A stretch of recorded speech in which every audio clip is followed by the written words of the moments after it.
October 20th, 2025 St. Clair Shores Council meeting to order. Amy, please call the roll. Mayor Walby. Here.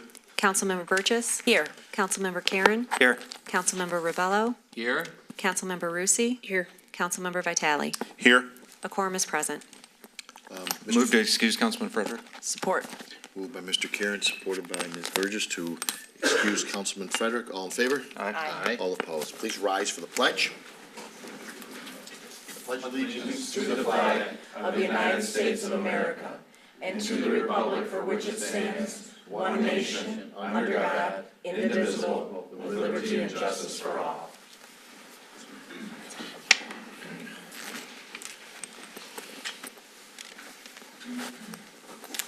We got a quick, I think, presentation on the 75th anniversary. I think we've talked about that before. That is January 15th.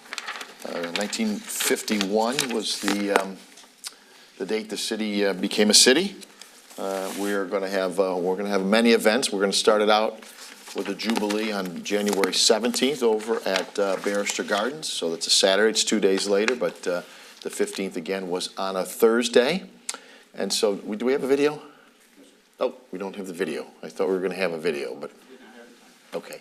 So just a little bit. We've put this out.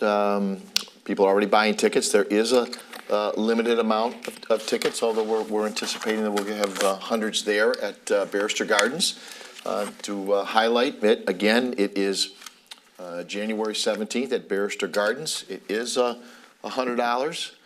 Part of that $100 will be a fine dinner, drinks included. We have an excellent band, so we'll have dancing and enjoyment there. We're going to have historical photos. We hope to have, a game or two there. Ken Cal will MC the event. And we'll celebrate 75 years of St. Clair Shores. It's been a good 75 years. This is a great community. So I hope we get, we fill up that Barrister Gardens here. Again, tickets are limited. Once they're sold out, it will be closed out. Again, January 17th, the 75 years of the Diamond Jubilee of the city of St. Clair Shores. So please come out and enjoy it, have a great time, and celebrate 75 years. What did I miss? Tickets, those at home watching, the QR code is on the screen. So feel free to scan that QR code, and it'll take you to the direct spot to where you can purchase your tickets. Or at Civic Arena. Sorry. Thank you. Or at Civic Arena. Good. These posters will also be up all over our city places as well. So if you happen to find yourself walking by one, don't miss the opportunity to purchase your tickets. And again, we're going to have a number of them. This will be the first one. It'll be a busy year with ribbon cuttings at the library and the police station. The police department will be 100 years this year. I think the fire department is 101 in 2027. I know a number of people are involved with planning events. I know Mr. Karen's working with the Historical Commission. I know Ms. Rusi's going to be working with library and kids. I know Ms. Burgess is working with, I think, Cool Cities and Mr. Spinazzola there for events. I know Mr. Rebello is working on parade for not just the 75th, but also 250 years as a country. So I think we're all working hard here to get involved. I know Mr. Vitale's got hopefully a little thing he's going to kick out. He likes things. won't say any more just in case, but I know he's working on items. Yeah, thank you. Okay. Well, I don't want to forget anybody. So. He likes things. Yeah. So we're all trying to have a very good year here in St. Clair Shores. So with that, we'll go on to item 3, which is audience participation on agenda items. Amy, do we have any for 2 minutes? Mayor, there is one. David Deacon, item number 5C. Yes, sir.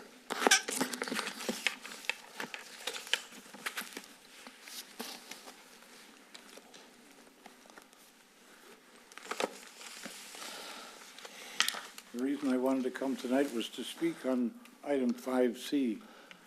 If you own an asset, you should make sure it's maintained properly.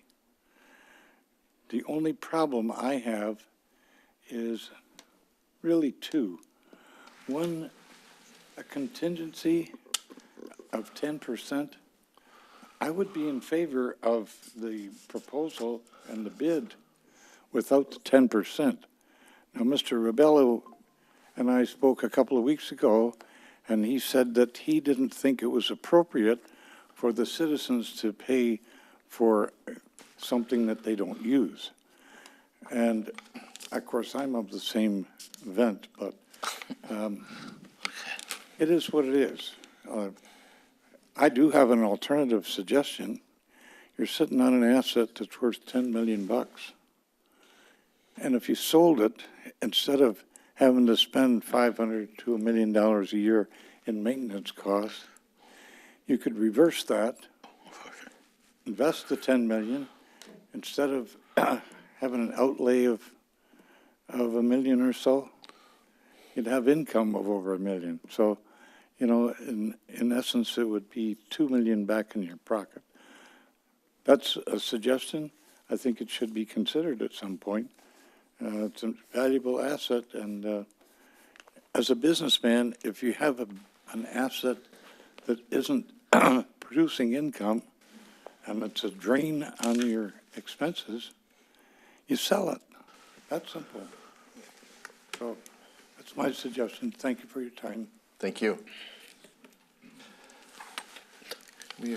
Amy, just one, correct? Item 4 is the 2025 Benjamin Statler Canal Dredge, consideration of a necessity for the creation of a special assessment district for dredging, and adopt a resolution to set a second public hearing. 4A is the public hearing, so I will open the public hearing. Does anyone want to speak regarding that? Yes, sir, come on up.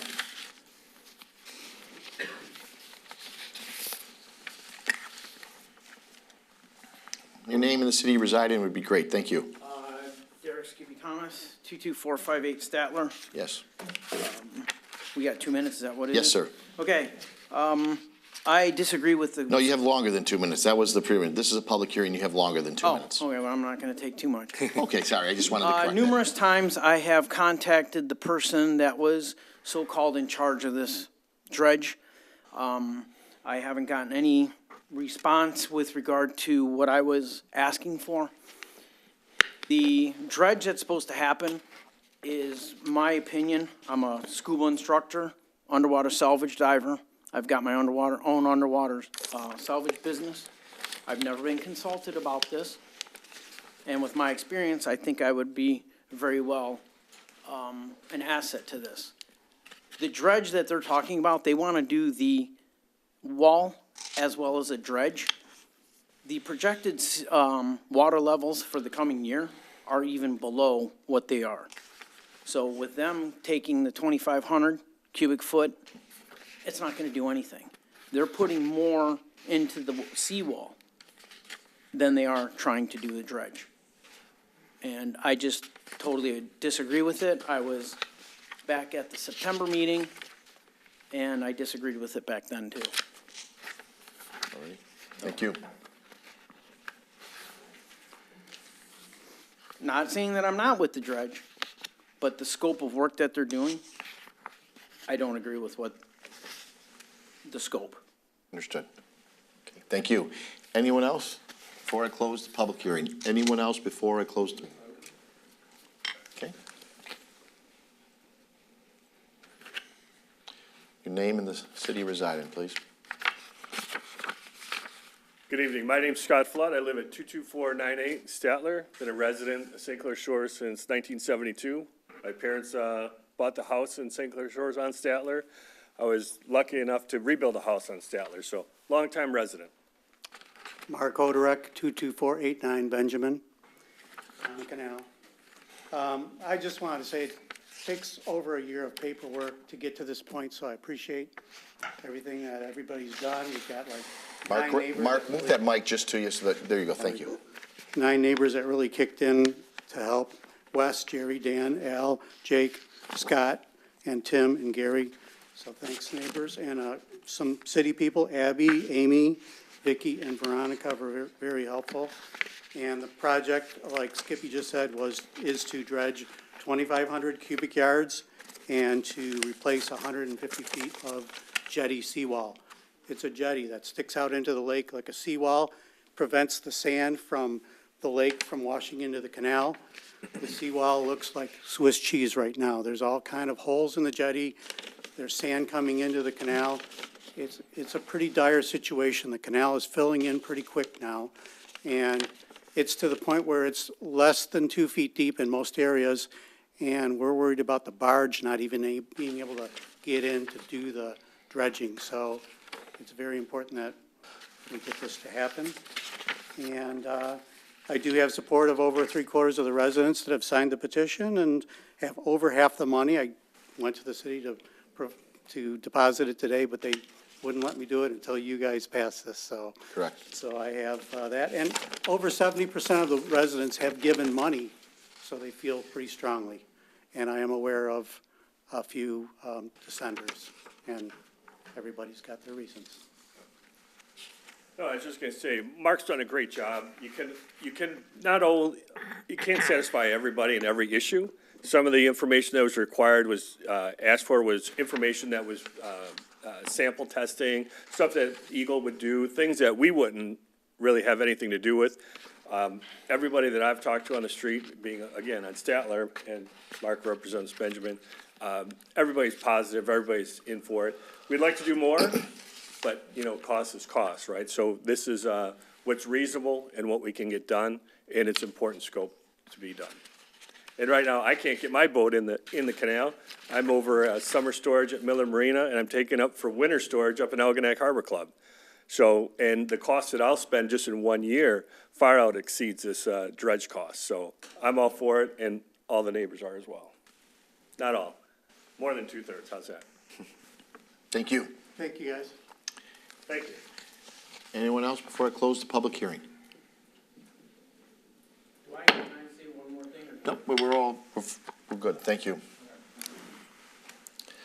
Item 4B is adopt the resolution to create the special assessment district and set a public hearing on November 17, 2025 to review the assessment roll, hear objections, and confirm the roll.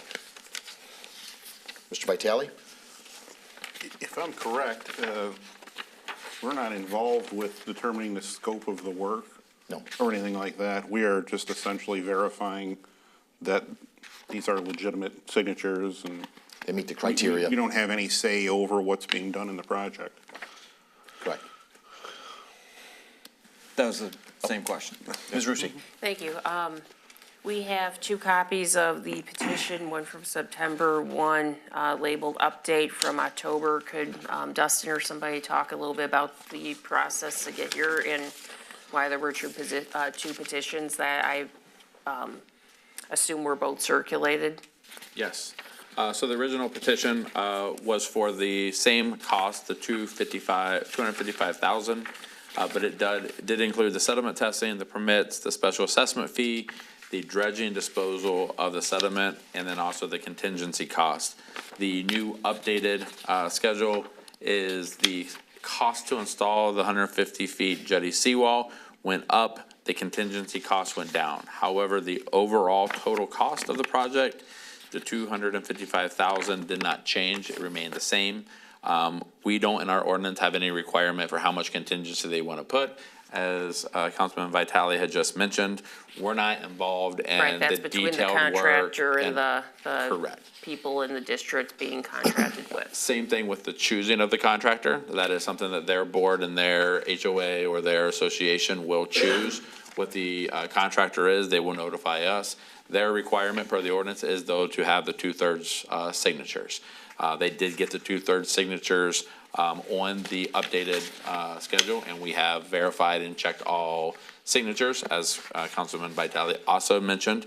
So the price change, the total cost did not change, just how it was associated. The proportion. The proportion changed for contingency. And it doesn't change as to each parcel. Each parcel would still Same. be billed the $5,000, I Right. think it is. And the scope of the work is still the same, the 2,500. And the contractors changed too, Yes. but the work the contractor will be Yes. doing is the same between the 2 petitions. Yeah, and as council had kind of mentioned, they are responsible for bringing in 50% of the cost ahead of time. And as we heard, the petitioner just mentioned, they did try to bring that in today. However, we do not collect any of that until this has passed this body.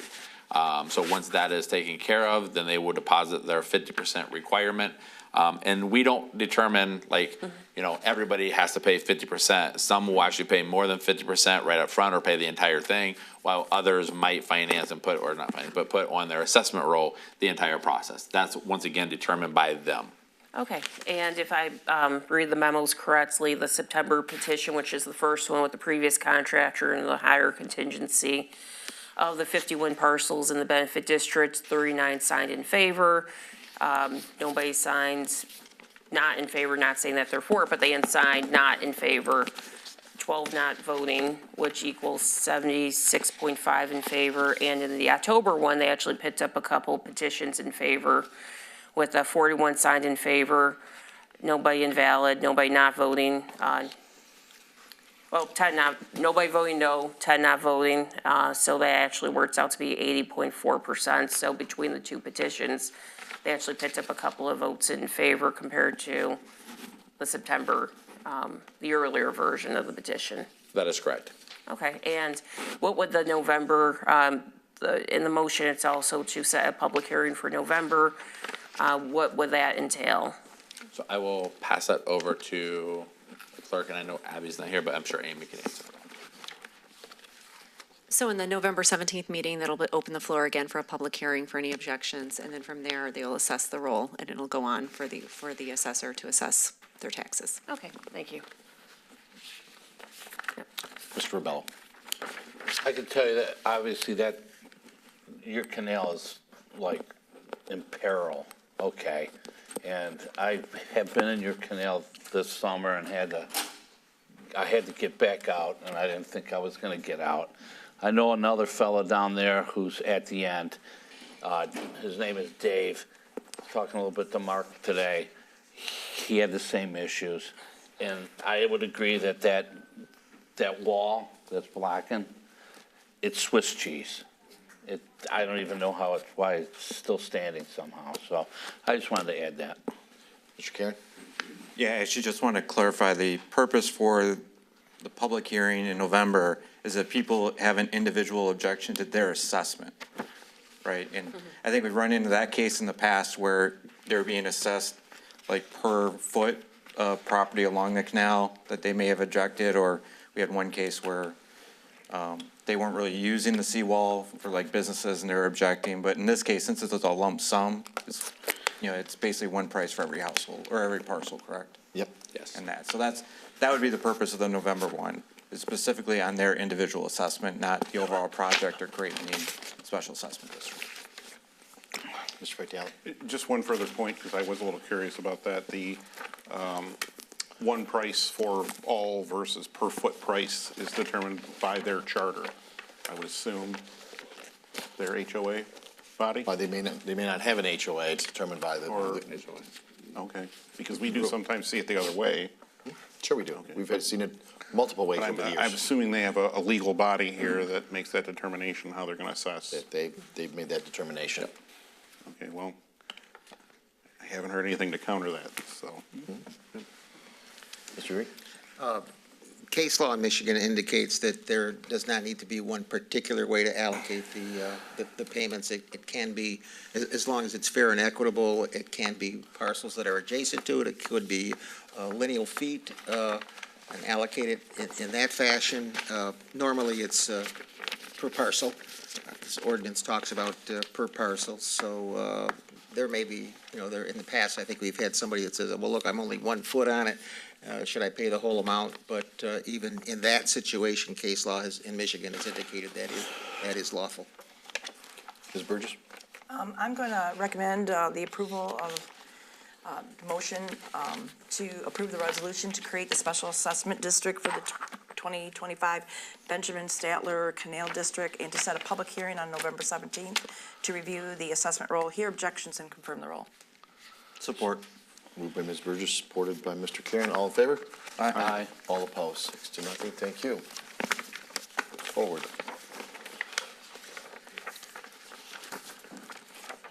Item 5 is bids, contracts, purchase orders. 5A is to request and approve the purchase of a new ambulance for the fire department. Chief's here, but I know Mike Haddad's here. Good evening, Michael. Evening, Mayor and Council. Michael Haddad with the fire department here to discuss the purchase of a new ambulance. So we've been before council before, and we've talked before about kind of our replacement schedule on ambulances. We typically like to or we try to run our ambulances frontline, which means in service every day for about 5 to 7 years. And then they go into reserve status till about year 9 or 10. We used to order the new truck around year 9, 1 year turnaround, and we'd have it by year 10, and there would really be no interruption in service. Well, I've talked before with council about how trucks are now taking 2 and 3 years to build. Build times have keep continuing to move out for various reasons, and we have to kind of rethink some of our thinking on that. So back in it was December of 2023, we put out for bid for an ambulance. And at that time, seeing how the future was looking, we said, give us a price if we bought 2. Would there be any discounts if we bought 2? At that time, it was about a $20,000 discount total if we bought 2 ambulances. And, but that was decided to pass on that, and we would rebid it in the future. The company, who is Kodiak, the dealer, placed an order for 2 ambulances. And that went into their queue with Braun, and that's been in line for the last 2 years. In 2026, we're due to receive an ambulance. In talking with the vendor, they said, yes, your spot is still in line. If you guys want the second ambulance, we'll honor that price from 2023. We'll even give you the discounts we were going to give you in 2023, and we'll continue on with your order. We can space out the delivery of that so we don't get 2 trucks right away. Maybe we get 1 right away and then 1 maybe 6 months later to kind of spread it out a little bit. And they were okay with that. They've been very easy to work with in that sense. So for this truck, they are proposing to honor the 2023 bid price at $390,000, $390,252 with a $20,000 discount, which brings us down to $370,252, which is what we were asking you to approve tonight. This does not include the cot and loader that go into the truck. Back in 2023, we spent just shy of $60,000 for the cot and the loader system. That's something that the chief has discussed budgeting for our next budget year. That way we can purchase it right before the truck is ready to go in service, and we save that warranty time so that the warranty starts the day we get the truck. Questions? Ms. Burgess? I know that they got sold or bought out, McQueen acquired Kodiak. So will we get the same warranty and all the things that were originally in that 2023? That's correct. Kodiak was the dealer. Kodiak was bought by McQueen as the dealer for Braun ambulances in Michigan. We buy Braun ambulances. All the warranties and everything, all the factory, everything comes from Braun, which is built in Van Wert, Ohio. And that's who would honor all the warranties. So there will be no change in warranties. Everything remains the same. Even our local service people stay the same since there's been a transition in companies. Ms. Rusi? Thank you. When was this discovered that there was a second order that was, I guess, never canceled? And Actually, we knew early on. So they said, oh, by the way, we ordered both vehicles, and to which we came back and said, well, we're only buying 1 now. And they said, okay, well, these companies will kind of, because it's 3 years, they like to save spots. And they like to save spots for customers so that they can try to and for demos as well, so they can keep those slots in line with the factory and try to fill those slots with orders as time goes and reduce their turnaround time. They never sold our spot. They never sold our truck in those years, even after we said no. I think a couple times we just weren't ready at that time. And in staying in constant contact with them, they said that it was still available this year if we want to take it. And I think by the end of the year, they were going to move on to somebody else. So we were able to secure this at that price in 2023. well, that sounds pretty fortuitous, just given the circumstances and given just how long it takes to get one of these things nowadays. Not just, not just the work that's done to bid it out and the purchase, but then for them to build it and send it to us. I mean, how long did you say that was nowadays? 3 years. And that's not anything that's going to change for the better. We don't see it changing, and as much as we would like it to change, it's the same with fire trucks, it's the same with rescue vehicles. All that has been plaguing the fire service, and there's actually, there was just a Senate inquiry about why. I did see that, and I thought about our experiences buying this equipment as of late, that it is taking a long time, and for some communities, I mean, every community, unless you're being very proactive about it, which we're trying to do, Correct. that could be pretty damaging for the community to have to wait that long. Absolutely, and because of that, trucks are staying in service longer, increased repairs, increased downtime, and we're trying to avoid that. Okay, and this one came about as a part of the bid process, so this was bid out, but it was back in 2023 when we, December 4th, 2023 is when we came Yep. to council, so. okay, yeah. I'll move to approve. Support. Moved by Ms. Rusi, supported by Mr. Rebello. Mr. Karen? Thank you.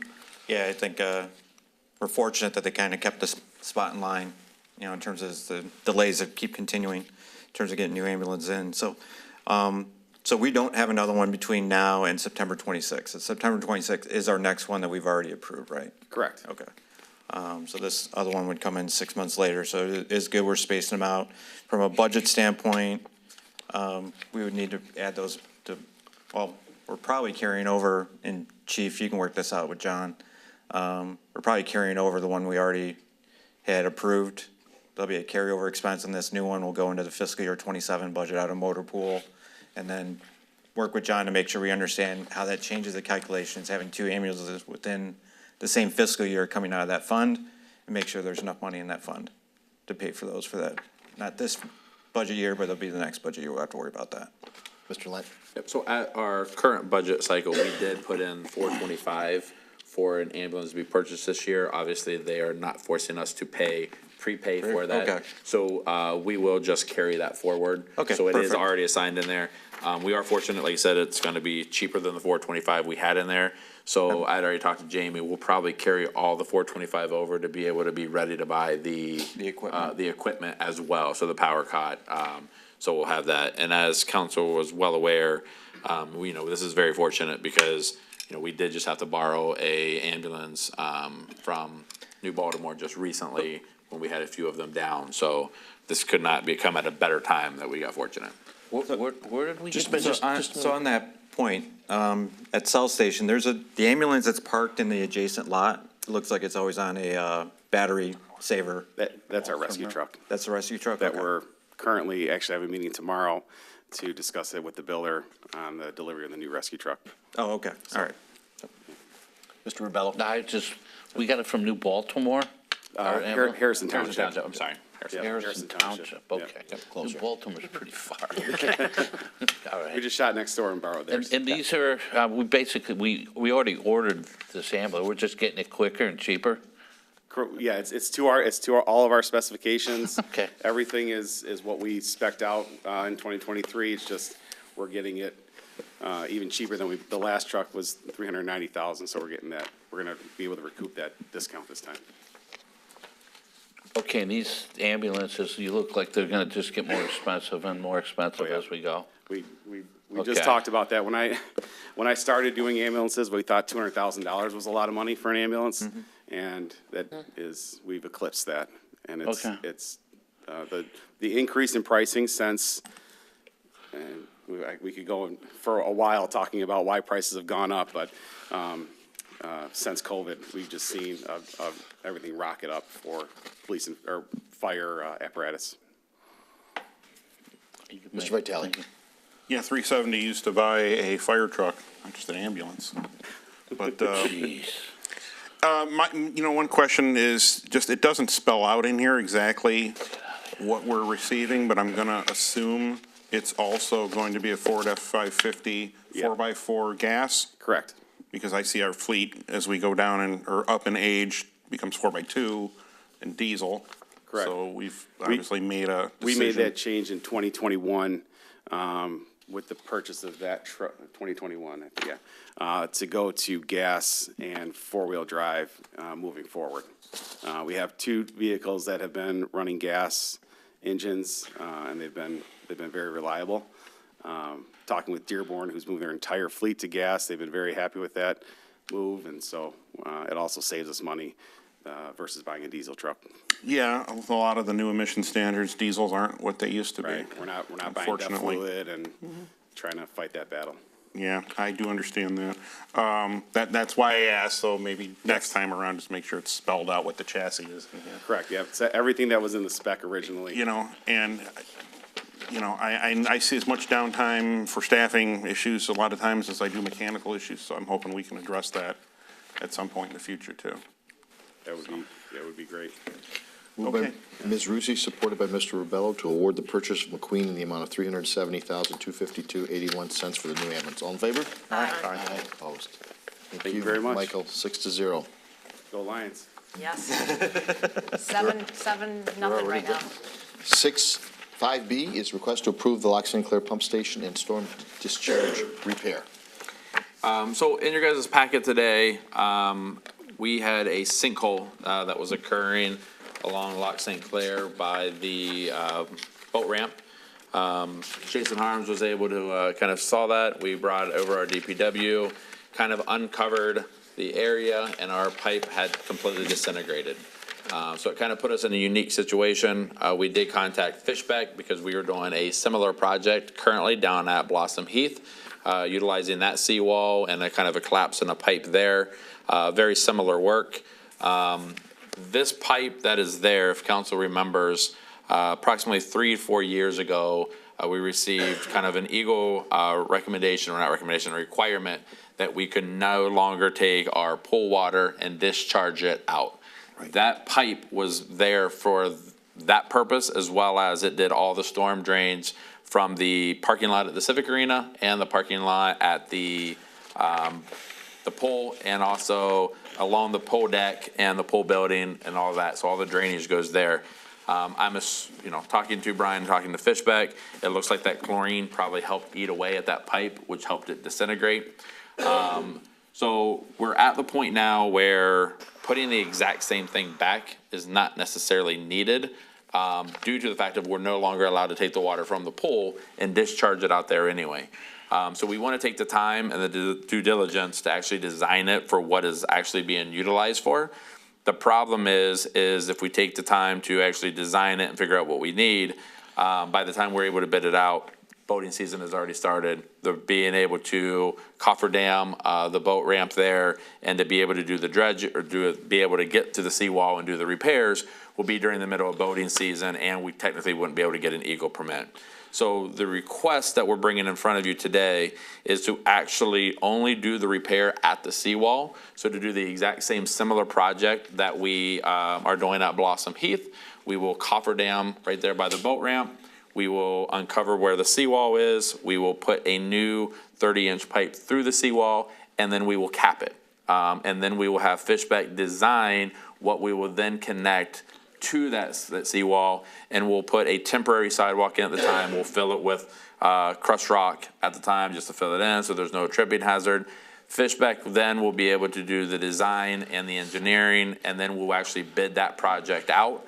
That project will be able to take place before the pool season opens, and we won't have any time constraints of cofferdamming the boat ramp, shutting down the boat ramp, and having any inconvenience. And we will also not be wasting money of redesigning and redeveloping the exact same that was there that we know isn't going to probably be the best approach. It might be, but it'll allow Fishbeck to actually do the design, the engineering, and the work. If I missed anything, if either one of you would like to. Yeah. Questions? Mr. Carey? So, just kind of like to recap what you said. So, hopefully in a shorter manner. So basically, we need to cofferdam the outside to fix the end outlet. That eventually we're just gonna cap. Yes. So that way we don't have to go back into the boat ramp area in the spring. And then Fishbeck is gonna engineer everything else, seawall on land, of what all the reconnections, storm sewer connections are gonna be. And then have that drain opened up after that work is done. Correct. Okay. And that other portion will be bid out. Okay. Ms. Rusi? Thank you. Generally, as you know, I'm against no bid contract extensions. However, given the emergency nature of this is an emergency purchase, not a no bid contract. It's a no. So I appreciate how you explain that and how it's being, proposed to us about getting this done because we have to do this and then we'll be paying out the second component, which is less time sensitive than this. So I would, move to approve. Support.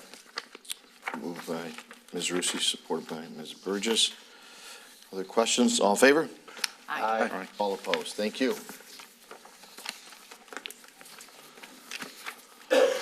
Item 5C is request to approve the replacement of the golf course parking lot.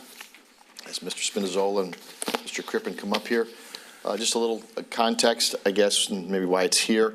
I did go out to the golf course on October 10th to look at the progress of the cart pass.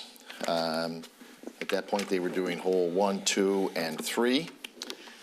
And I would just say thank you to the council for getting all these holes done because it's a messy project and having to come back 2 and 3 times is messy. So the fact that we're going to get it all done in the fall is excellent. And so they were on hole 1. We couldn't, the green couldn't be used at that point. There's issues sometimes when they're doing it. You can't use a tee box, et cetera. The parking lot was a mess. It had the spoils on it. And that's where I was like, it's messy here, right? It's just messy. You're doing 9-cart pass. The golf course parking lot is not in good shape. And as I think we all know, we have done Kiteman Row. We have done the Bryce parking lot. We have done, obviously, City Hall here. Civic is, half of it, or probably maybe a third of that parking lot's done now, waiting to cure the cement. Senior Center's been done. The Blossom Heath Road that goes back into the marine area, that has been redone. And actually, we're doing a little work over there at Veterans. And so we're kind of down to the golf course parking lot and trying to finish, hopefully in a couple of years here, the Civic parking lot. So a lot of parking lot work has been done. So went out to talk to Best. Best is doing quite a bit of work. They are doing the cart pass, but they also quoted the recent Civic project. We used them they were the low bid with the concrete project, but they also were the low bidder on the asphalt. So I know I got with Mr. Lent and the team here to contact Best and see if they would use that unit price to get this done here. And my thought was, again, it's messy. They're making the parking lot worse. Not their fault. It's just that's where the spoils were all going. We got trucks driving on it. Let's try to get this thing done. If they were to use their unit prices and maybe walk away from this for the next, hopefully 20 years. And so that's why it's here. They did give us a terrific number. Nothing on mobilization because they were already there at the golf course. And so that's why we're here. That's a little dissertation of the context we're here. So Mr. Spinizzola, I don't know how much more you can talk about it here. So good evening, everybody. Mayor covered most of it. Just a little more context.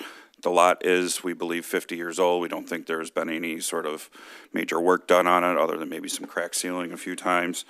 I know you have all been there. That parking lot is in pretty rough shape. You see the pictures.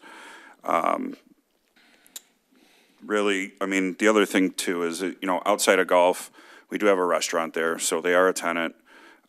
It doesn't look the greatest if you're trying to attract business in. They have weddings, funerals, showers, meetings in that complex that are outside of the golf use. And it is actually the home of where our standout group meets too. So even throughout the winter, that group is going there and using the facility along with all those uses that the restaurant makes use of it. And that's pretty much I can add after what Mayor's already put in. We did confirm with Best because it's later in the season. We did confirm that they would be able to do it. The plant would stay open to get it done. They've assured us of that, so that was important. But questions, Ms. Rusi? Thank you. This wasn't put in the this year's budget, was it? No. And this wasn't bid out, so this would be a no bid contract extension. Correct. We'd be using the Civic bid.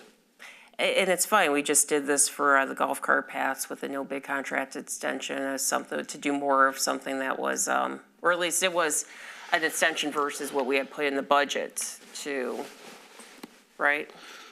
Correct. They bid, but it was something, it was more work than we had budgeted for, and it was only a couple months after we passed the budget, all of a sudden it's Instead of doing a couple of paths, let's do them all, which I voted for because it made sense logistically, but it would be super nice if we contemplate these things in the budget that we pass, because it's been 3 times for this department, with the golf carts, with this, and now this.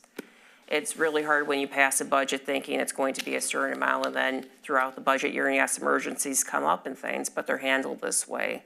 And then to top it off, it's not a bid, it's an extension of a bid that, for something else. And it's not an emergency like the previous one was. I mean, this whole meeting is just, it feels kind of like some law school exam questions, just trying to test different scenarios and how you would apply things to them. And this one, it's just, it's a little frustrating because it's been 3 times the golf course. And I learned about this when I got my packet, because I saw what the agenda was. This wasn't included on the initial posting of the agenda. It was just the ambulance, and it was just the pump station in terms of bids, contracts, and purchase orders. And now all of a sudden I get my packet, and here by us parking lot, which we have talked about this parking lot previously. We know it's an issue. We have been talking about this for years now. And then suddenly it's on the agenda for us to, and I had no notice, no one, except for, the packet, no one, And a lot of discussions and things went into place, and I found about it in my packet on Friday. And it's a little frustrating as being one of 7 decision makers when we get heads up about other things and emails, hey, reach out and tell us, what your thoughts on this, when that didn't happen, at least not to me, maybe to other people. And that's a little frustrating because we passed a budget and this isn't it's very frustrating. And I've said that about the golf cart paths, and that was even at least bid out, but it was an extension of what we had budgeted. And I said that about the golf carts, which I did vote against because it's like, we pass a budget with a certain amount of expenses in place, and then we get these additional things added in very suddenly, and it kind of calls into question the point of doing a budget process and making a budget if we can't live within. And yes, emergencies happen, but I don't think this is a known issue. This didn't qualify as an emergency. This should have been if we wanted to spend this. This is coming out of the Streets Not at 51 construction account, correct? That's, my understanding could've is put this that in at the budget, but we the didn't. state allocated some dollars, and maybe Mayor Walby and Mr. Lenk can expand on that a little bit more, but that's where my understanding is how this came about. It's just frustrating on a couple of levels as a decision maker. I'm not against doing the parking lot. I know the parking lot needs to be done. We've all been out there as Wood State. It's used for a restaurant. We all know that. That's why it's a little frustrating because we all knew it. We all knew it at budget time. And then here it is, snuck into our agenda. Maybe that word's not fair, but it feels like it was snuck into our agenda because I didn't know about this until Friday and it's Monday. I talked to you on Thursday and I didn't get any heads up about this. I mean, my phone rings and it's a little frustrating. A lot frustrating. So I think, Excellent, yep. one of the things Rob brought up, that we were, informed, at our last meeting is the state did pass their budget. They have reallocated a lot of their funding. A lot of that funding has been, reallocated towards roads. So they are anticipating that most of the, city's funding, state's funding, county's funding has gone up anywhere between 30 to 40%, more funding for roads specifically. So just like what happened with COVID, when we received, a lot of these cities received a large lump sum of money for ARPA expenses, we saw prices skyrocket. Because when cities start getting more prices, or more funding, and then now they're going out to bids, they're able to do more projects, you still have the same amount of contractors that are able to do these projects. So we do anticipate a lot of these to go up. With these golf course we are very limited in when the golf course can actually be paved. Because you can't necessarily pave the golf course during the middle of summer when the golf course is in full swing. Totally aware of that. So I do believe that it was going to be presented from Recreation to put into next year's budget, which then would be done next year about the same time. But noticing that, hey, we're going to have a large increase of cost, we would have anticipated probably seeing about a 30 to 40% increase in cost due to the fact of all the additional funding that the state is giving. So the problem, or at the situation at that time, you know, the mayor mentioned, he went out there, he saw all this crushed rock, or all the crushed pathways being on there, the parking lot already dilapidated, the season being where it is now, was kind of almost a question, hey, can you do this? There was a lot of hoops that Best had to go through to make sure, talking to the asphalt plants, can they stay open? What is their timeline? They also got to do the underground with the water there, because we don't want to replace the asphalt and then also not do the lines. So that was actually in their bid, or that was in the bid that was done in 2022. So they're able to use that number. That is in the price they gave us. So there was a lot that kind of came into it. It was a last minute kind of quick decision to say, hey, can we throw it out there, to really kind of ask council at that time. And there was a lot of, like I said, just communication that was moving very, very quickly to see if we can actually get this done. So I do apologize. I did talk to you Thursday. There was a lot of communication behind the scenes that I was unaware of. Yeah. So that actually kind of makes it worse that all those things had to happen. And I feel like, you know, at least I can't speak for my colleagues. I don't know what they know, but it's just, my objections are procedural. Yep. As per what was stated. I'm not saying that parking lot looks fantastic. It doesn't. We all know that. Yeah. But again, the process, the procedure, the lack of notice, the lack of, it's very frustrating. And if we don't say no to some of these things, or at least some of us, what's the deterrence for this to not continue to happen? But it will. 6-1, 5-1, whatever.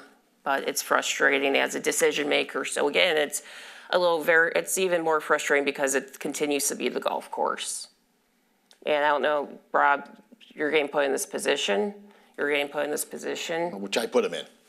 That's why I'm saying. I was Yeah, I put using him in. passive voice. You are getting put in this position of you're at the podium having to defend this. And I don't think it's your decision. No, I And pushed just it. a little bit of notice and communication would go far. Okay. Ms. Burgess. So this originally went out to bid in 2022, and then decided that we didn't have the funds to do it at that time. Correct. And that did not include, it said here, the area behind the pro shop. So this will include the area behind the pro shop. That's correct. Okay. And so will this project include any drainage improvements or curbing upgrades? Or is- The curbs will all be done in cement, and the drainage will be part of what the bid was in 2022. Yes, there's 3 drains there. All right, and I know that it's gonna be done in the off-season of golf, but I know there's some things that Cranks does there. Are you gonna have some sort of idea of how to minimize impact on operations there? Yeah, so the restaurant essentially shuts down as the golf season ends. But as far as their calendar for banquets and other events, we already have that, and we'll work out a plan with them to still get people in and out of the building.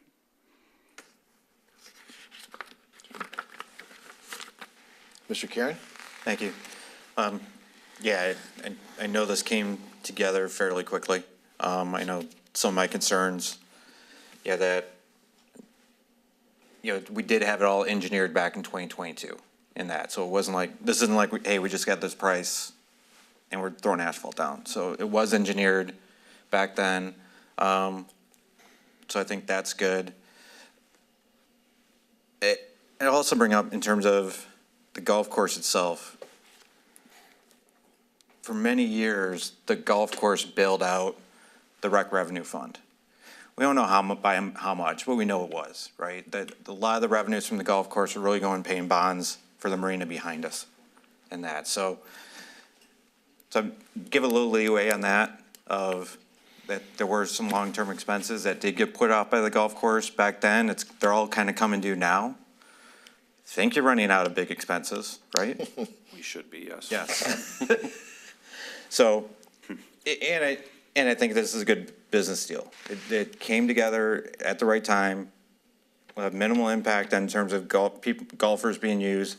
We already got a lot of work going on that contractor can also, be able to, as they finish one project, work on this one. And I was really concerned as well of, can they get it done still this season? And they're saying they can. Yep. Because they do know that asphalt, has a limited time frame that those plants are running. So, so with that, I will make a motion to approve the award to Best Asphalt for the new parking lot. Moved by Mr. Karen, supported by Ms. Burgess. Mr. Vitale? Yeah, well, Ms. Rucci's concerns don't go unheard by my ears. There's a lot that she said that frankly I agree with. That having been said, I can't expect that everyone is an AI supercomputer either that could have anticipated perhaps what made itself here, that we had the opportunity to take advantage of a good price here. So, you know, for me to tell you no and vote no, maybe teach you a lesson, but at the expense of the taxpayers, so I don't want to do that.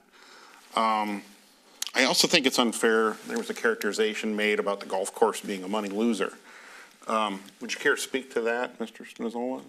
Yeah, I mean, just based on my time there and Mr. Crippen's time there, I think we've proven revenue over expenses has exceeded itself pretty much every season that I know of. And if not, it's very close. But I could tell you probably 19 out of 20 years that I know of, revenues have exceeded expenses. Yeah. As Mr. Karen pointed out, a lot of that went right to that rec revenue bond. I'll just say this, in my time up here and in 14 years up here, it's always been the golf course pays for everything else, not the other way around. So if you really wanted to cut money losers, it wouldn't be the golf course, it'd be a lot of other things that people in the city enjoy.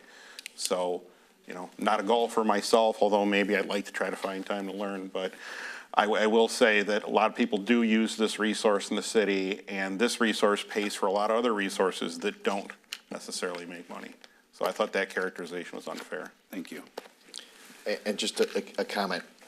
Again, Mr. Spinazzola's there because I brought this up. So, I mean, he's standing there because I went out and thought this seemed to be an opportunity. Let's see what the numbers are and to try to get a project done. And I know it's not in the budget. We do the budget in April, and a number of things have changed throughout the year. And again, I understand that, but this seemed like a wonderful opportunity with a golf course in a mess, a excellent price. Again, the bid is not for the golf course. The bid is the Civic Arena, which was the lowest bid on the asphalt and on the concrete. That bid is going on right now. Actually, the cement is just curing. We can't even drive it on yet. Hopefully by Friday we can drive on it. So it's a fresh bid, but it is not for the golf course. But that's for the people doing the cart pass. I brought it because I thought this is a time to be able to take care of, fix this project here with some good numbers, and they are good numbers that could come out. So that's why it's here. So again, I know it's not him, it's me. So to comment on that, you know what, I appreciate the mayor's honesty in this and taking the arrows for this because you know, I know he doesn't let saving taxpayers' money and a good idea get in the way of sometimes overstressing department heads, but but in the end, that's good for residents and it's good for the city. So, thank you. Mr. Ravello. Guess maybe through all this, we can all meet halfway, you know, going forward. But basically, in a nutshell, that parking lot is shot, okay? It's like the moon craters or something like that, and it has been. And it's a safety issue.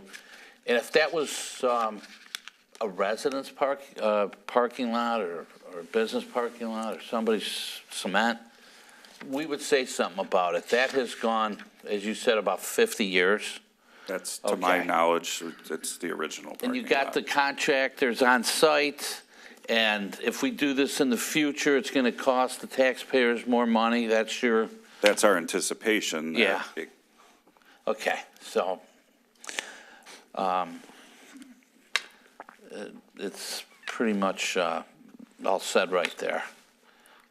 Moved by Mr. Karen, supported by Ms. Burgess to award the replacement of the golf course parking lot to Best Asphalt in the amount of $685,512 with a 10% contingent for the total amount of $754,633.20. All in favor? Aye. All opposed? No. 5-1. Thank you. Passes. Thank you. Item 6 is the consent agenda. Move to approve. Support. Moved by Mr. Karen, supported by Ms. Burgess. All in favor? Aye. Aye. All opposed. Item 7, Mr. Lent, is updates and follow-up from prior council meetings. Ms. Rucci requested a correction on the purchase order to reflect my deal pricing for items 5B and 5C. Those purchase order request forms have been updated and submitted to finance. Mr. Karen asked that now that pricing for asphalt, fencing, and painting has been obtained, the cost be itemized to clearly identify the expenses related to the pickleball area. The itemized cost for the pickleball and tennis courts is attached, and the cost for the asphalt was $217,500. Mr. Karen requested clarification from MML regarding changes to constitutional revenue sharing, how it compares to anticipated increases from the Act 51 funds, and how public safety funds may offset the losses. According to the information provided by the Michigan Municipal League and the state of Michigan during the week of October 13, 2025, the following changes in state funding are anticipated based on the newly adopted state budget. Revenue sharing, constitutional and statutory revenue is projected to decrease by approximately $300,000 from $7.4 million to $7.1 million. That will be a general fund cost.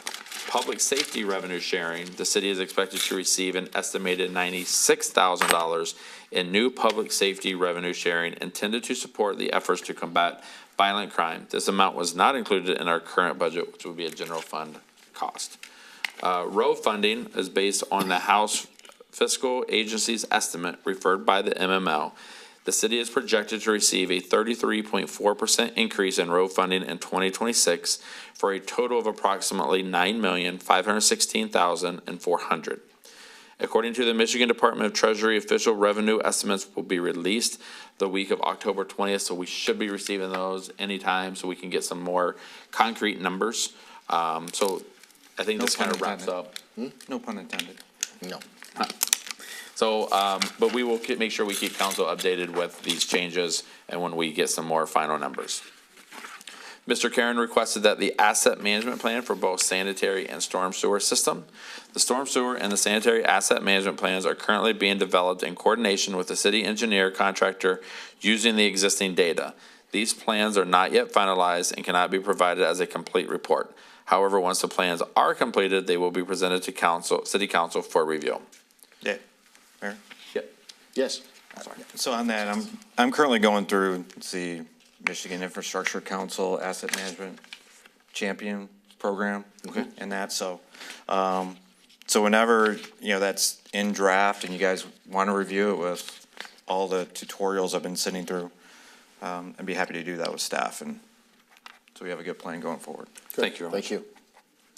Mr. Karen asked finance to follow up with with Ally regarding the city's audit timeline. He prefers to receive a draft version of the audit with preliminary figures rather than waiting for the federal direction before it is presented to council.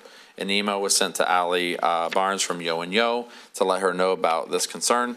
It was asked that the audit presentation be, we asked them for the audit presentation to be the first meeting in December, even if that report is still not officially final. Mr. Karen requested that communications be sent out prior to the election regarding changes to precinct locations. Social media postings will be made on 10/28, 11/3. An ad will also appear in the 10/29 issue of the Sentinel, and all precincts with alterations will have notices posted on the door with information. Mr. Ribello reported a leaning telephone pole and said it is a safety hazard and requested it to be repaired. We did send this to our DTE representative, and they are aware of that situation. Planning is currently working on this at the DTE level. The problem is they need an easement to set another pole so they can have a tie-off with a guide wire. We have asked them to keep us in loop, so DTE is working on that. Oh, can I go back to number one? That was mine. The 5B was my deal pricing, but 5C needed to be updated to Sourcewell, not my deal. It was a Sourcewell pricing for the VAT truck, just to make sure that's clear. It was clarified on that. I Okay. missed it on my report. Okay, thank you. Mr. Ribello report, oh, sorry, I got that one, sorry. And then we had 4 resident comments. We had a request for rewording of the ordinance for the Water Resource Board and noted the poor condition of Alexander Street. Staff can utilize input from Mr. DeSantis as guideline draft revisions of the Water Resource Development and the Advisory Board Ordinance and present to council for consideration. And then the road reviews, we utilize our PASER rating, and those are assessed, and we will be going over those with council before we pick our next roads, especially with the additional funding we received. We'll be looking at additional roads as well. We also had a St. Clair Shores resident spoke on a parking permit of her house. Her application was approved prior to the meeting, and she did pick up her permit on Tuesday following the meeting. We also had another resident suggest appointing a neighborhood host to monitor local issues and report them to council. City council members maintain a very strong presence in our community throughout their neighborhoods as well as on social media, and they're regularly approached by our residents to discuss local concerns and issues. And I think I speak for all of you guys here. You guys are always open to the public. Our door is always open as well. So if anybody has any concerns, issues, I think we're all accessible. St. Clair Shores resident reported a concern about a parcel across from her property on Harmon Street, zoned light industrial. She noted that an approach/driveway was not supposed to be permitted on Harmon Street. As discussed at the meeting, the rezoning of the parcel in 2010 did not place any conditions. The specific site plan approval for Alexander and Horning development did, but the conditions did not run with those land, and as we discussed at that meeting. Alrighty, thank you. Item 8 is comments by individual council members. Mr. Vitale. Yeah, Matt, if you can go to the pictures. So, kind of coming off, we were challenged to go down Alexander Street by Mr. DeSantis, and I've been on Alexander Street several times, but this time I decided to go down with a camera. And it is pretty rough. It's pretty bad. The areas that are good are all areas that have been, you can tell they've been repaired. And I have to tell you, it kind of feels to me like we're throwing good money after bad with some of the repairs.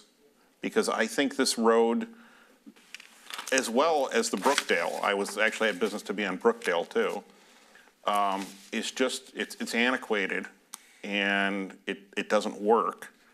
Can you go to the next slide? And just happened that Duke Root Control was on the street today when I went down there. And if they didn't park where they did, there'd be no getting down that road. Also, I took that photo, and you really don't realize sometimes when you take a picture in the moment until you maybe go back and look at it. It's absolutely beautiful with the trees. Yep. So I wouldn't want to do anything that would compromise that, but honestly, I think that in any consideration for repaving, we should be looking at taking some of that easement space that they're already parking on anyways, so we don't have to take trees down. But that road really needs to be wider, and I think that because of the fact you can't, like on my street, I know where there are bad pieces of the road. I think we all do that. We get in such a groove that half the time we're over on the wrong side of the road because we know where the bad pothole is, and then we veer back to the right. Well, these people don't have that option. They pretty much have to drive wherever they can move down. I think, honestly, that warrants a point on the PASER scale. The fact that this road this and Brookdale are obsolete. And I wouldn't want to spend more money patching up a road design that isn't very good. So I'm just kind of putting that out there for everybody to think about. Well, we'll get the PASER for them on these. Yeah, and if I could, I would like to get those PASER ratings for those roads, and then I want to see what beats it, so I can drive down those roads. Okay. Maybe I'll get a rental car for that. Can we go to the next one? Crosswalks I don't think they've come up necessarily at the council meeting, but I mean, we've been discussing Facebook, emails and things like that. I did send an email out that I said we have these overhead signs in some locations. Did those signs themselves ever light up? Because I know there's one right down the road from that for the fire department, and that one does light up. Yeah, when the engine. So this looks so similar, it looks like it should light up. Yeah, that one never lit up. We'll have to confirm that. And I also have to say that you would think, living mere feet away from this, I've never seen that light that I have circled to the right above the crosswalk, I've never seen that light up. So what controls that? We'll have to get, yeah, I don't know. Because my suggestion was that perhaps that we ring those, if those lights were never made to light up, maybe we ring them with an LED or something like that, that, you know, we can have a crossing guard. We could even do this wirelessly. And I wouldn't want to light it all the time because then it just becomes another obnoxious thing that people ignore. But if we did it during times there were crossing guards there, it would grab attention. Or start controlling that other light, that other light would do the job too. Okay. So, yeah, let me know what's the history on that. And currently, I can tell you, we are looking at the crosswalks that are the newer versions that have the solar lights that flash around the outside right where they're crossing. So those are things that we're looking at just to kind of get some prices to get back to council to bring to you guys as administration. Well, it looks like we might have existing infrastructure that in some areas need to get working again. Sure. So, yeah, if you could keep me posted on that. Okay. That was all I had tonight. Thank you. Ms. Burgess. Just a couple things. I just want to take a moment to say how touched I was by all the love and support at the Crisis Club comedy night that we had this last Saturday, and 5 of our council members showed up, and I was very, very touched by all that. It's nights like this to remind me why we are the community so much that we give back. We come together, we laugh, we support each other, and it truly shows the heart of St. Clair Shores.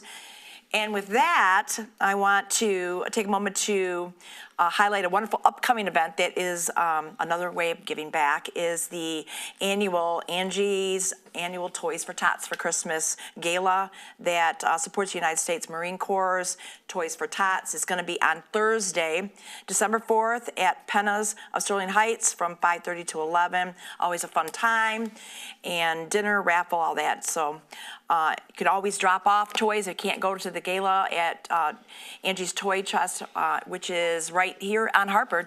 I was at a grand opening, ribbon cutting, so that was great too. And then the Waterfront Environmental Committee, I'm the liaison for that. They've asked me to make a mention about their scholarship opportunities. The committee annually awards 3 competitive $500 scholarships for eligible students or student groups who have demonstrated outstanding participation and knowledge in environmental activities. Individual scholarships must go towards a tuition at a 4-year university or a 2-year degree program. And the deadline for submitting the scholarship application is November 24th. And they are available at the committee's website, which is www.scswec.org. And that's all I had. Thank you. Mr. Ribello. Thank you, Mary. One thing I wanted to touch on, I'm talking about streets. Maybe at some point we could take a look and see if we need to be doing more street repairs, because we're sort of under a window too of some good pricing that we could definitely utilize for some of our future projects. So maybe at some point we can talk about if we want to up the number of streets and patching that we're doing in order to save money down the road, because as we were talking about here, it looks like cement prices are going to be going up. So it might be a nice idea to look and see what we can do more of right now. Our disc golf park at Bryce Park, happy birthday. It's like the 15th year right now.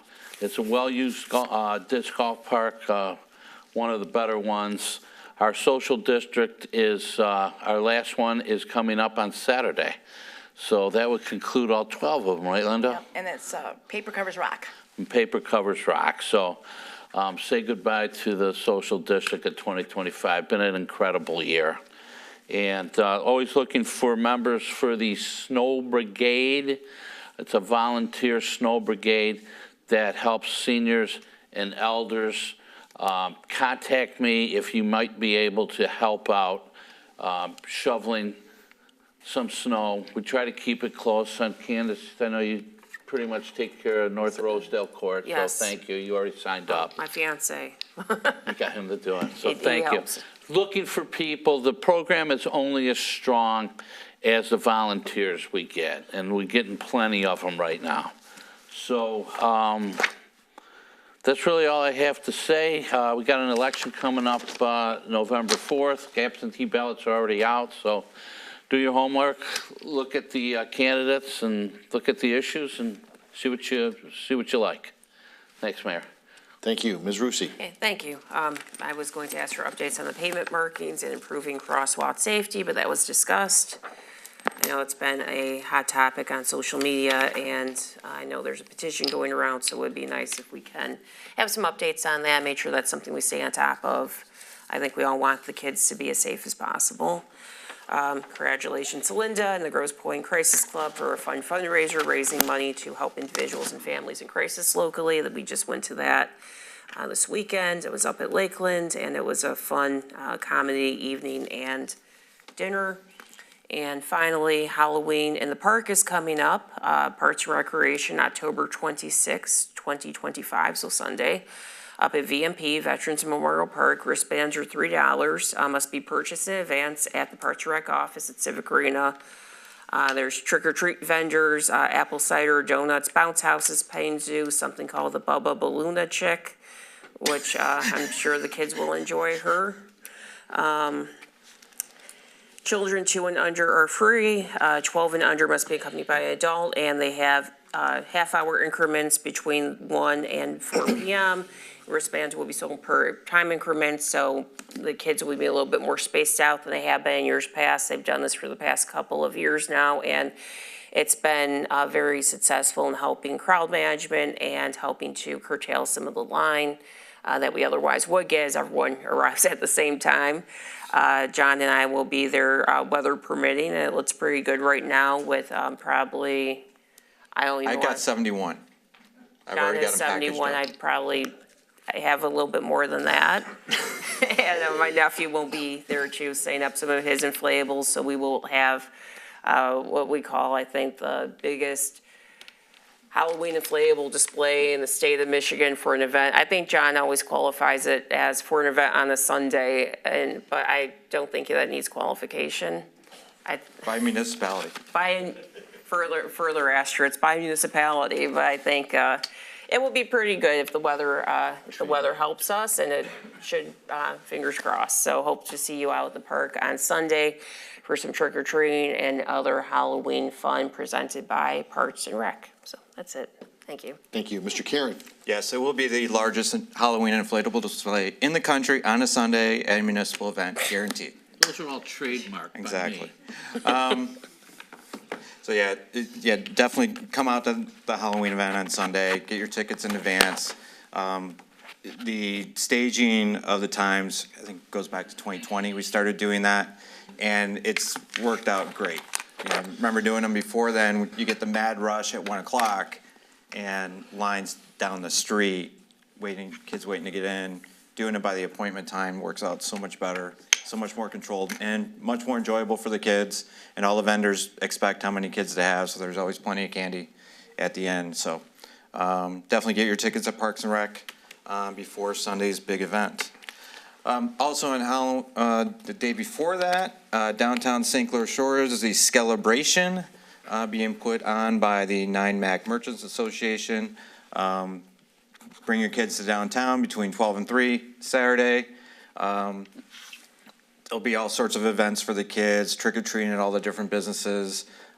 Great event during the day for that. And then with that, a couple of follow-ups. First, thank you for, one, the guardrail being repaired at Harper and Little Mac, reflectors being added, and then also the flashing illuminated curve sign. That's exactly what I was thinking of to go there. So I saw that was installed, hopefully to kind of continue to warn people to slow down on that curve. We're So the trying. guardrail does not need to get used as a guardrail anymore. Right. And that, so, but appreciate getting all that fixed and repaired at the Harper Little Mac intersection there. Denise, if you could follow up at Veterans Park, you know, the charging stations, the sidewalk concrete was never done, and even look at the parking lot curb where the stations were, where they had to dig it out to put in the transformer there. It's just a pile of dirt. Like, they took the curb out, but like that was never repaired or replaced to make it look presentable. So I think we need to get on that contractor with, I think, is it MDOT that went through? It actually went Stay alert, okay. If you can follow up with them to get those repairs done and get that finalized out there, that'd be great. And the last question I had I sent this email yesterday, but just a weird thing in the checks. We had an IRS garnishment for one of our contractors. That basically we're paying the treasury for them because they are being garnished. And had not seen us ever have to do that before. So I guess with that contractor, I would ask is, are we still continuing to have work with them? Is there any risk of us continuing to have work with them? So if we can get information on that going forward, I can understand we can probably just got the notice from the IRS to pay them instead. Since we're probably listed as owing them money for work that was done. But that just seemed like a weird circumstance to find the checks there without an explanation. We'll get that for you. Yeah. All right, and that is it. Thank you. Thank you. City manager report. I have no report today. Item 10 is audience participation. You have a 5-minute time limit. Views and opinions expressed under audience participation are those of the individual citizen only, do not necessarily represent the views and opinions of the mayor, council, and the city of St. Clair Shores. Anyone would like to speak? Just need your name and the city residing. Mr. Deacon, you can go first. Anyone after Mr. Deacon would like to speak? If you don't mind, you could go get up in line and then sign in there would be great. Mr. Deacon, you can sign in after you speak. That'd be fantastic. Good evening. David Deacon, Susan Court, St. Clair Shores. Thank you. I was intrigued with Mr. Karen's comment about the flashing yellow light at that Little Mac. Where is that going to be located? Flashing light. Yeah, it's on the curve there. It's on the curve as you're heading down Little Mac would be south. It's the street sign interesting- itself. Yep. It's interesting that I stood here probably 2 years ago or more and said, you got the electricity going to that corner, why don't you put in a yellow flashing light? Thank you. I don't know who was responsible. It's only about 2 years late. Anyway. Okay, thank you. I understand that the parking lot is going to be repaved, and I didn't understand that it was a new item for some of the people that just found out about it on the weekend, and that's very poor communication. Something like this, poor communication. I understood that there was supposed to be some kind of a retraction or some kind of a notice that this information was incorrect. You know, the first one that said, City Council general ballot will nominate non-participating candidates seeking nomination for the following offices. A ballot does not nominate anybody. It elects somebody. Who let that go by? I got a long dissertation from the manager, but it didn't address that item, and that was my initial concern. The second one was the charter amendment for a millage renewal. Well, it didn't say anything about the increase that you approved. I mean, this is such poor communication. My heart went out to the clerk. Now, I don't know who wrote it, but I'm sure that the clerk didn't because she's smarter than that. But to use incorrect language and incomplete information, that speaks poorly of this community.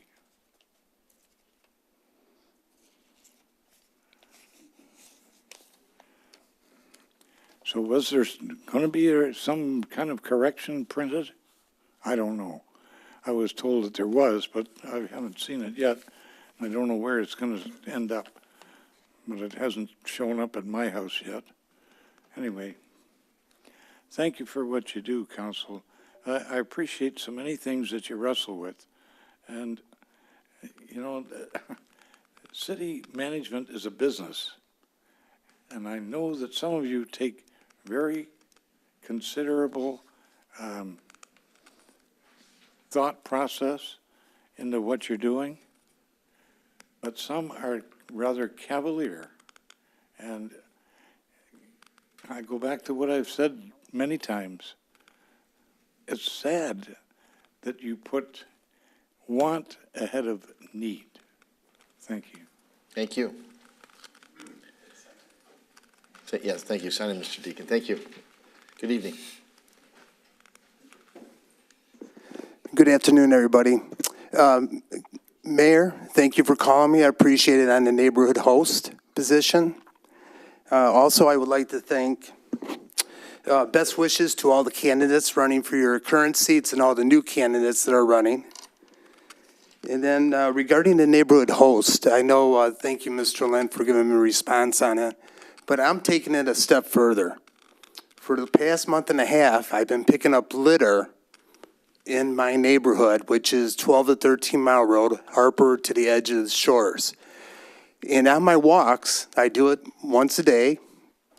I find 1 to 2 bags of litter, grocery bags full of litter, which is unacceptable. In our shores, we want clean shores, clean beaches. Why aren't we there yet? I don't know. I've been here for 30 years. And, but just to let you know some of the things I found, and I'm going to give them over to the police after we review them. So on my walk this week, I found marijuana in a container right on the side of the street, half full, this here. Also, I found an epinephrine needle, which is used in an emergency situation, right on the side of the street. These two things right here, if these get in the hands of a 10-year-old, we don't want it. We don't want to go there. We need to start looking for litter and picking it up. We can help support the safety of our community by doing this. That's what the neighborhood concept is about, is people caring to pick up the litter, and we have people doing it. Also, we can talk to the residents as they're walking through the streets. We see a lot of things, the streets, the sidewalks, their needs of their house. We can help them with those things. Also, I'd like them to attend the council meeting to start with. The host will attend the council meeting, report out just like I'm doing here, of drugs that we're finding on the streets as we walk. I find liquor bottles. I find metal in the streets that could puncture tires. I pick up everything, and I have pictures of every walk that I do laid out so everybody can see them. So I'm looking for 29 more candidates strategically located throughout St. Clair Shores. So I'm going to now start, today, after I talk to the mayor, now I'm going to start looking for those candidates. We'll be also posting volunteer opportunities at the Civic Center and other locations throughout St. Clair Shores that we can give volunteers to join the team, such as Dave is doing on the snow removal. One other thing there's two other things. Being a business owner and residents, we're looking to do something more on the north side of Harper. So the Harper Cruise, for example, ends at 11 Mile Road. We'd like to see if there's an opportunity to move it, also continue it to the 13 Mile Road. So all the businesses and residents in those areas could enjoy the car show too. Also, if there's an opportunity for the parade to alternate 9 to 11, and then the next year go 11 to 13. These are things in the future to see if we can work it out. I know it's a lot of work to make that happen, but the guys on the north side of the shores are really looking at some opportunity that we could do with the car cruise and the parade. So that's all I have today, and thank you again for listening to me. Thank you. Yeah. I'm gonna hand these right over to the police because I don't need them. Yes, sir.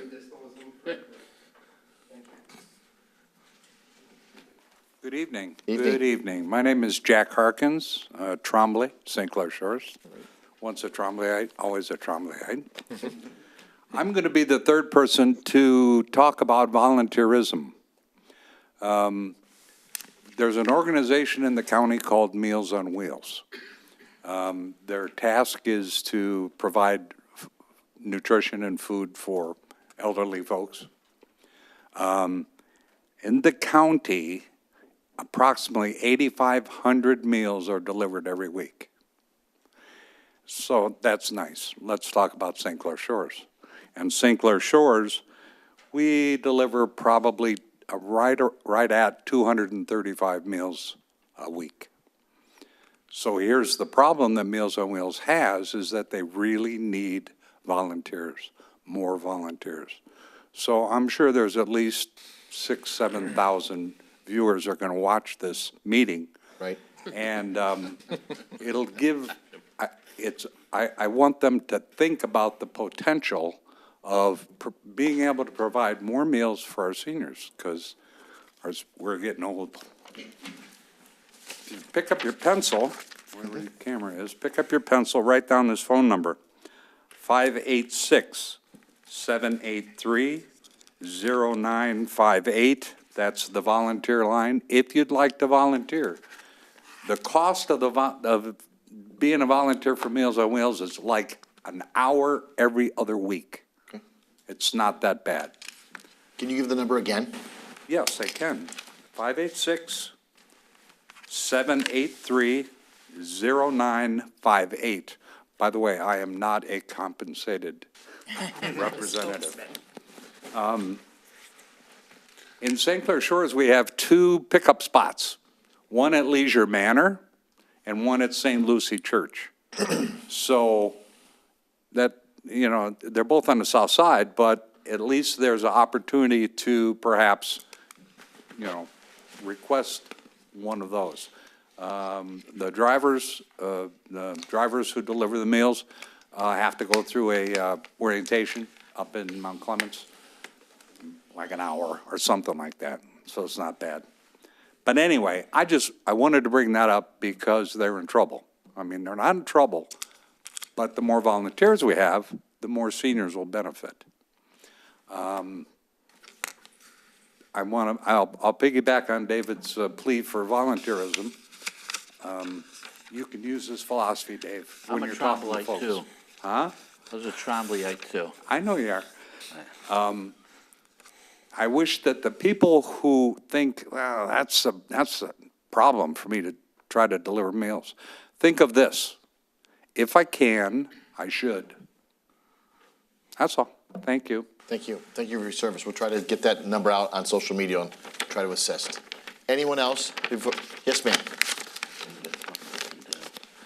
And then anyone else before we go back to Mayor's comments? Okay, we just need your name and city you reside in, and afterwards, if you sign in afterwards. Thank you. Sure. I'm Rosemary Ashley. I'm a resident of St. Clair Shores for over 50 years. My husband and I ran a mortgage originating office on Harper in the 2000s. I've always bragged about our city, the parks, the community events, social district, and the energy. I've seen council members organizing and arranging help for people less fortunate. That's something I really admire. But the reason my husband and I decided to buy our home here wasn't just the sense of community. It was consistent stability of our property values. St. Clair Shores has always been known for protecting its neighborhoods. On September 4th, a customer whose house I financed decades ago called me with an unbelievable story about what was happening on Harmon and Stevens. Her family and neighbors were upset. They were shocked by an industrial approach being built on their street.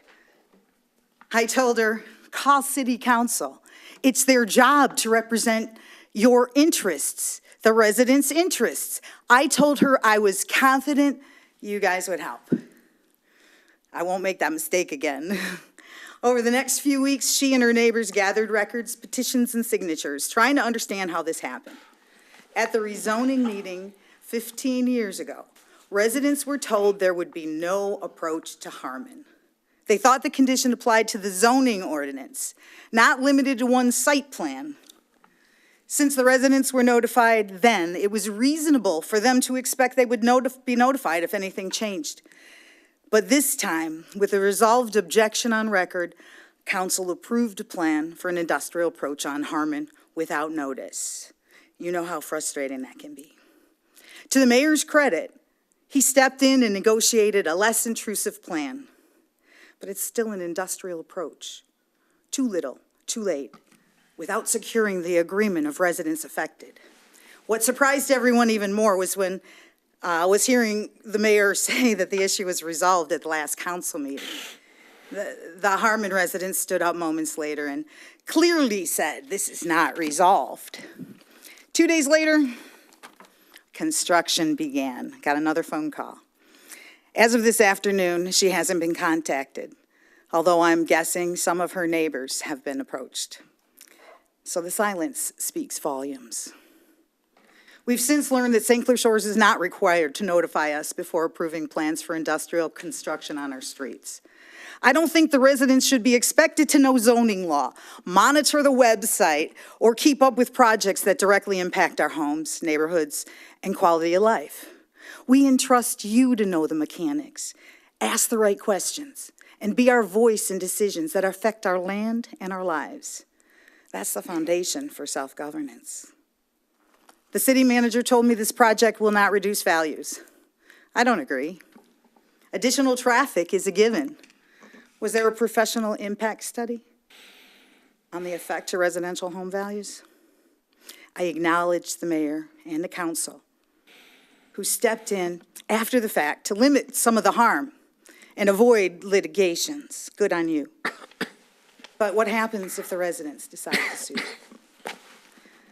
I believe that each of you is doing your best to balance resources, business interests, and community needs. I imagine that's not at all easy. But in this case, residents' voices were ignored. You already knew they opposed the approach on their street, and plans were approved anyway. It was remiss not to voluntarily notify them. So what needs to change to make notification mandatory?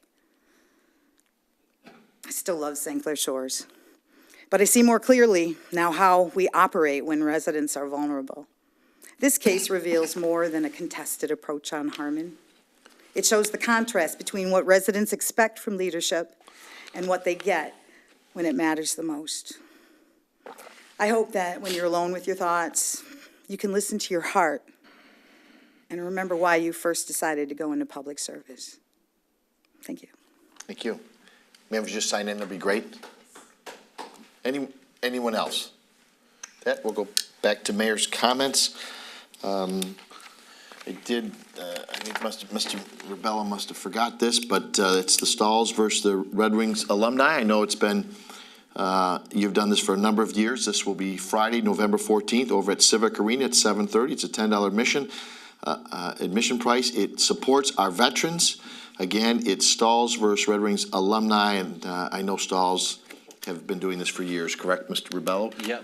And will you be, you say coaching, I don't really think it's coaching, but you'll be over there, right? Well, we'll try. We're coming for our second win in a row against the alumni. Who are the stars on that thing? Well, it's got pictures of you're going to have a photo opportunity with Vladimir Konstantinov here, Al Sabatka, Darren McCarty, and let's see, Cobalt, the guardian angel of medical service dog, so someone from Channel 7. So you got a good host of people here. Again, it's Friday, November 14th, 7:30 p.m., $10 admission. The money goes to support our veterans at Civic Arena. So that's a good cause. We talked, quite a number of council people talked about Halloween. I want to say Halloween in the Park. Thank you to the Activities Committee. They do a lot of work. Parks and Rec, too, by Mr. Spinazzola and Mr. Bowman. They do quite a bit of work to make sure this is a successful event, and it is very successful there. So, again, thanks to Parks and Rec and the Activities Committee for Halloween in the Park, which will take place on Sunday. And then finally, make sure you get out and vote on November 4th. So with that, we'll need a motion to adjourn. Move to adjourn. Moved by Mr. Karen. Supported by Ms. Burgess to adjourn. All in favor? Aye. All against. Good night.